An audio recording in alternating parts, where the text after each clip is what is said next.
never wanted any of this media attention. That was not my purpose in being present. And again, you know, when you ask me why am I coming forward now, it was because I didn't think I should be part of the message that there were more historic things here. Embroiled in controversy, University of Missouri professor Melissa Click talked with us today, maintaining the timing of today's interview had nothing to do with the release of this new police footage from the 2015 homecoming parade. It's the second video of Click to go viral in less than 5 months. Good evening, I'm Brittany Pieper. And I'm Jim Rick. Thanks for joining us. In the new video, you can see her shouting at police as she protested alongside concerned student 1950. This afternoon, I sat down with Click and discussed her recent actions. But first, some background on the body cam video. This protest happened October 10th during the homecoming parade. Concerned student 1950 stood in front of former system president Tim Wolf's car, blocking the parade. Click is seen confronting officers as police asked students to move off the street. Today, Click agreed to talk with us in the first television interview since the release of the body cam footage. I pointed out what happened October 10th looked a lot like her actions on November 9th with student journalist Tim Tye. The event itself went far. I mean, I think in many ways the homecoming parade was the impetus for the hunger strike that followed. And so I think a lot of mistakes were made in that video. I certainly regret my language in the video. I didn't expect to have an officer respond with touching and pushing to the students, and I was concerned by that. I also had a colleague who had been standing with me who was pregnant, and when I saw an officer shaking a can of pepper spray, I became worried, especially in the context of the events we've seen on film around the country targeting black folks. Click has faced a lot of backlash since November when she got into a confrontation with a student journalist during the campus protest. That confrontation was caught on camera and went viral. Click was charged with misdemeanor third-degree assault January 25th. 2 days later, she was officially suspended from MU. On January 29th, she entered into deferred prosecution treatment, meaning she is only required to do 20 hours of community service work and maintain good behavior. Then over the weekend, the police body cam video was released. Yesterday, MU Interim Chancellor Hank Foley called the video, quote, a verbal assault against members of the Columbia Police Department. Click told me she was unaware police had been holding that video for the past 4 months, but knew of other videos shot by local reporters. If you would like to watch my entire interview with Click, you can visit our website, KOMU.com. Today, around 1:30 p.m., the Fulton Police Department responded to Westminster College after a student saw a suspicious object under a car. Westminster campus security evacuated the Quad Residence Halls, Mueller Leadership Hall, and Champ Auditorium as a precaution. The Missouri State Highway Patrol bomb squad came to the scene to investigate what appeared to be a, quote, small military-made canister. The Missouri Highway Patrol responded and was able to determine that the canister was just that, a canister. There was nothing inside of it, and they were able to dispose of it. A spokesperson for Westminster College says the university only canceled a few classes in Champ Auditorium. The campus is now fully reopened. Columbia police officers are looking into shots fired this morning on the south side of town. It happened near Nifong Boulevard and Bearfield Drive. Officers thought the shooter ran to nearby Rock Quarry Park. 2 cars were called to the scene. If you have any information, you can call Crime Stoppers at 875-TIPS. Here's what's happening right now. The Columbia City Council has approved a proposal to turn 2 plots of land downtown into more student housing. KOMU 8's Alex Dostler is live at City Hall with a breakdown of the vote. The Columbia City Council wrapped up its meeting about 9:35 earlier tonight. The City Council voted 6-1 in favor of a new plan that would move, a new student apartment complex to downtown Columbia. Quinton's Bar and Deli and Britches Clothing are both located on the site and will be demolished in April. 3rd Ward Council member Carl Scala was the only council member to vote against the proposal. He said voting against the bill was the right thing to do by his citizens because they're tired of classic sites being torn down for student housing. People want a vibrant downtown. They don't want it, they want a balanced and vibrant downtown. And they just don't want exclusively student housing or high-density housing of any sort. They want a mix of things. The developers say they believe that the new student apartment complex would be adding new features to the downtown scene. They plan to start construction as early as April and be able to finish by next summer. The council also met to talk about proposed renovations to Douglas Park. The main improvements will include new shelters, new playground equipment, and a lighted skate park, something many students of Douglas High School voiced interest in. The budget for the project is expected to be $225,000, funded by a sales tax of 1/8 of a cent. That's already been approved by the voters. I spoke to the director of Parks and Rec for the City of Columbia, who says the improvements will be good for the public. You know, this is an important thing, you know, for the citizens to support, because when you look at us as a community, we're only as strong as all of us. Upgrades are expected to begin this spring, and the project should be completed by this fall. Reporting live from City Hall in Columbia, Alex Dostler, KOMU 8 News. In Jefferson City, a House committee heard a bill today that would require public high schools to offer driver's ed classes. Representative Brian Spencer said there would be no charge for schools that already offer the course. Other schools might have to hire a teacher certified in driver's ed. You see a lot of kids that have some struggles driving, and so they just probably don't have enough experience behind the wheel. If the bill passes, driver's ed would be an elective and not be one of the requirements for high school graduation. Walkers, runners, and bikers on a popular Missouri trail might soon be joined by all-terrain vehicles. A House committee discussed a bill today that would allow ATVs and golf carts on the Katy Trail. The bill would allow people 55 and older and those with disabilities to use vehicles on the trail. The bill limits vehicle use to the first and third Wednesdays of each month, though. The vehicles would not be allowed to go faster than 15 miles per hour. Support for the bill is a little split. Some people say that vehicles would tear up the trail, but supporters say the bill is about more than the trail's condition. Right now, you go on the Katy Trail, it's very peaceful and quiet, with birds flying across the trail in front of you. So now imagine putting an ATV in there and it's zooming around you, it startles you, it scares you, it's this huge loud noise, it's stirring up dust and fumes, it smells. Would give people who might not otherwise be able to enjoy the trail an opportunity to do so. And that to me seems a far greater thing to consider than the possibility that a road might get torn up. Today, the Committee on Conservation and Natural Resources postponed the vote for the bill. Israeli soldiers stopped in Columbia today to talk about how the Army plays a large role in Israel's culture.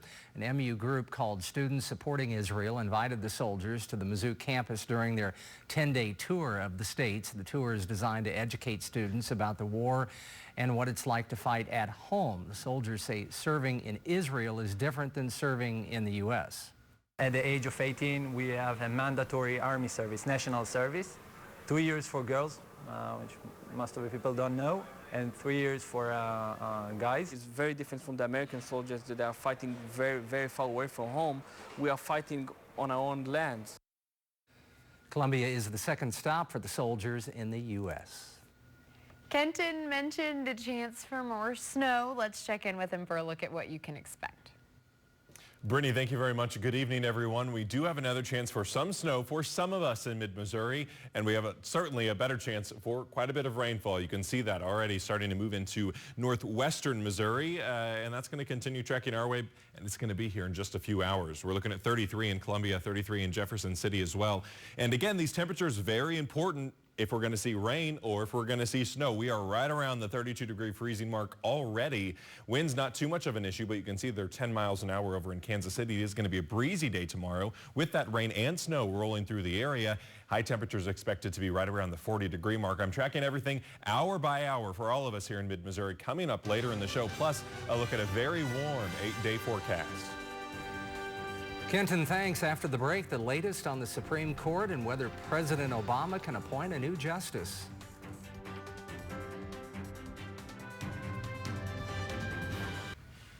A fight over Supreme Court Justice Antonin Scalia's replacement is not going away anytime soon. Republicans and Democrats can't agree whether President Obama has the constitutional right to appoint a nominee. NBC's Brian Moore reports from Washington.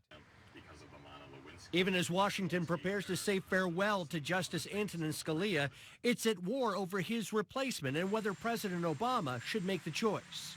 Those responsibilities described in the Constitution are ironclad. There are no caveats. The Constitution does not include exemptions for election years or for the president's last term in office. Democrats are outraged by Senate Majority Leader Mitch McConnell's declaration he won't consider a nomination until the next president takes office. And that battle has spread from Congress to the campaign trail. The Senate has a duty to consider that and to decide whether or not to confirm whoever the president nominates. Republicans are vowing to make this election a referendum on how the next president will fill that open seat. We are one justice away from losing our fundamental rights in this country. Jeb Bush, who's calling for a Senate delay, was joined for the first time in this campaign by his brother, the former president, who successfully nominated 2 justices. I came here for 2 reasons. 1, because I care deeply about Jeb, and 2, because I care deeply about our country. Not everyone is comfortable with this fight. Scalia dies, and 1 second after he's dead, they're already starting fighting about politics. Politics, but both sides agree on the stakes, a seat that could determine the High Court's direction for decades to come. Brian Moore, NBC News, Washington. Legal scholars say Republican nominees have been in the majority the past 44 years. Elections in Uganda lead to violence that's coming up after weather. Plus, Pope Francis visits Mexico to meet with people there. We'll have those stories later in the newscast. Welcome back to KOMU 8 News at 10 o'clock. Thanks for joining us. A very foggy morning for us on our time lapse over the Missouri River at Rocheport. A little bit of drizzle as we headed midday, and then cloud cover as we headed into the afternoon. Some peaks of clear sky as we headed into the later parts of the afternoon, though. You can see that right there. Really, the day played out just like it was supposed to, as we talked about yesterday at this time. And then, of course, now we're seeing temperatures right around that freezing mark at 33 in Rocheport. Well, we are going to have a big warm-up as we head into the rest of this week. So if you didn't like the cold temperatures last weekend, you're going to love the end of this week. We're already getting up to about 50 degrees on Wednesday, getting into the 60s starting on Thursday and continuing all the way at least into Saturday at this point. It is going to be a bit breezy, though, on Thursday or on Friday and Saturday, though, as well. Otherwise, as we look at our satellite and radar, you can see this new line of showers starting to move in. Not necessarily a line, actually, but that is going to continue our way as we head overnight. So tracking that hour by hour, it's moving into our western viewing area already at 2 a.m. Then it's continuing down here right around Highway 63 by 4 a.m. And really, one thing to notice here is there's a little bit of pink here every now and then.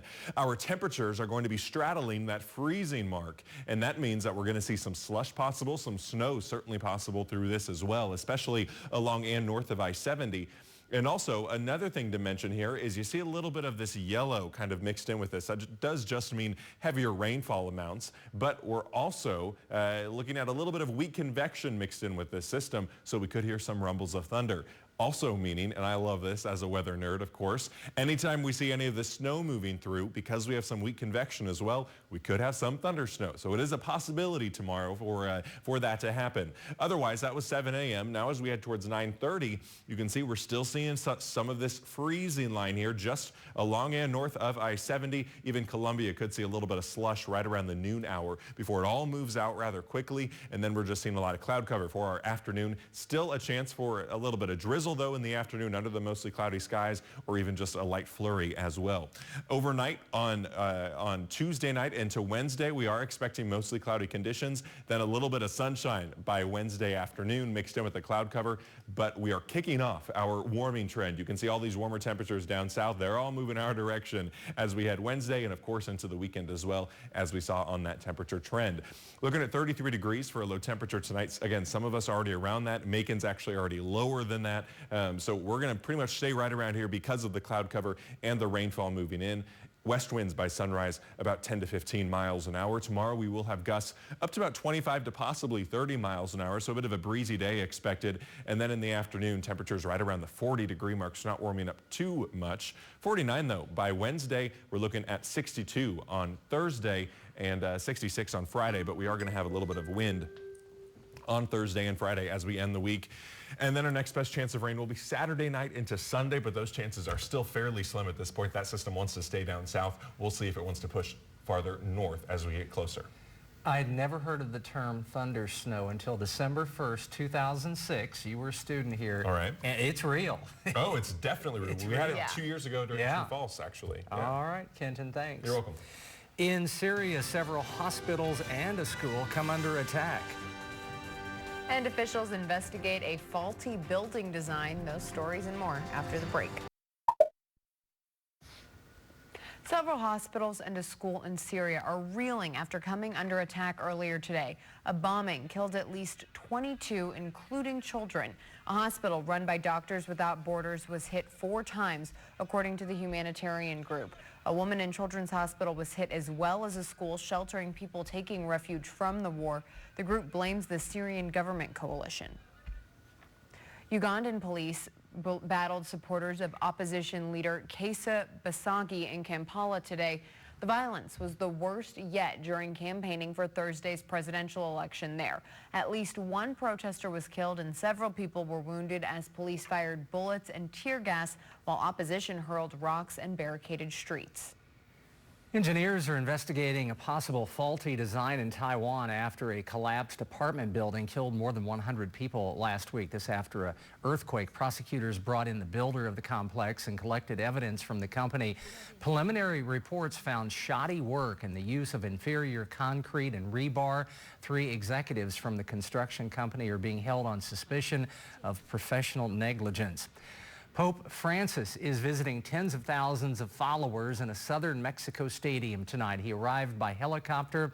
The Pope made some public remarks and met with families who have children suffering from illnesses or disabilities. Today, the Pope authorized the use of indigenous languages in Mass to reach out to Native groups. Kansas City Royal fans in mid-Missouri got a taste of the World Series today. Sports is next. Hello, everyone. The Missouri men's basketball team earned its second conference win Saturday, but the Tigers have little time to celebrate. Missouri will host South Carolina tomorrow night, a South Carolina team that is 21-4. The Tigers bring a 9-16 mark into the contest after winning over Tennessee. Senior Ryan Rosberg rolling recently, averaging 21 points and 8 rebounds the last 3 games. Rosberg and the Tigers face a Gamecocks club that has limited its opposition to just 39.7% shooting. I think that South Carolina is one of the toughest teams in our league for you to move the ball, because they get after you. They just get, I think we played them in Kentucky close together, and it was like, you know, are we going to get the ball across the half-court line tonight, and or be able to execute something in the half-court. So you got to be ready for that. Hopefully, you know, I don't know how many games it's been since we played them, but hopefully we've gotten better and we've gotten smarter. Former Missouri basketball coach Norm Stewart will be honored with the Wayman Tisdale Humanitarian of the Year Award April 11th in Oklahoma City. Stewart started the Coaches vs. Cancer program nearly 30 years ago, and it's still going strong nationwide. The Mizzou swimming and diving teams look to qualify more athletes for the NCAA championships as the Tigers host the SEC championships this week. KOMU 8's Derek Brizendine tells us why the Tigers believe competing in their home pool will help accomplish their goals. The Mizzou swim and dive team is excited to finally be swimming at home. I think it's going to be really exciting. Everyone is excited, the whole team, the coaches are excited too, especially if we're swimming in front of a home crowd in their own pool. Head coach Greg Rodenbaugh says he expects the team to feed off the home crowd's energy. Last time we had a conference meet here, we swam really fast, and so I would expect nothing else from our kids than that. The fans, we have our backs, they have our backs, so it's going to be really intense, especially when we swim against good teams, really good teams. While Rodenbaugh says the team is young, he says it continues to get better in every meet, which he says is going to be very important if it is going to do well in this one. The SEC is the fastest conference in the nation, and there will be not just a handful of Olympians that you'll see this summer here swimming at this meet next week. There'll be many handfuls. It's honestly one of the most exciting meets in college swimming. I think it's one of the best conferences in the United States. With right around 440 athletes and an expected 1,000 fans per session, both the pool deck and the stands are going to be packed. But the team says it is ready to feed off that electric atmosphere. The energy is just amazing. Like with the fans, it's going to be packed in here. So like having all the fans, all the different teams, and everyone just cheering each other on, it's really fun. While the energy is going to be high, junior Fabian Schwingensugel says he is going to approach this race just as he would any other. But mostly I have fun. Fun is, I mean, if I don't have fun, I wouldn't do it. Just have fun and enjoy the atmosphere at every race you have, and show the best you can be. That's how I approach every race. Derek Brizendine, KOMU 8 Sports. Derek, thank you. The championships to be held at the Mizzou Aquatic Center from Tuesday through Saturday. Speaking of championships, it's been a little more than 3 months since the Royals hosted the World Series trophy, and tonight fans in Columbia got their own look at it. The Royals Trophy Tour stopped in Columbia. Fans got their pictures taken and met the Royals mascot KC. Fans of all ages pretty excited to see that trophy up close. Well, I thought it was going to be around that big, but shinier. Awesome, because, well, it's the World Series trophy. It's awesome, and most of the Royals touched it. So this is the closest I've gotten to their win besides the shirt that I bought. So it's very exciting. And if you missed the trophy today, it will be in mid-Missouri in Moberly, February 25th. That's sports. They say there's no such thing as a free lunch, but a restaurant in Massachusetts gave away free meals for a few hours today. The catch, though, you had to eat outside in single-digit weather in order to get it. It is called the Polar Vortex Challenge, which has been held at the restaurant for the past 3 years. Even with a winter weather advisory and temperatures dropping, the outdoor tables were mostly full.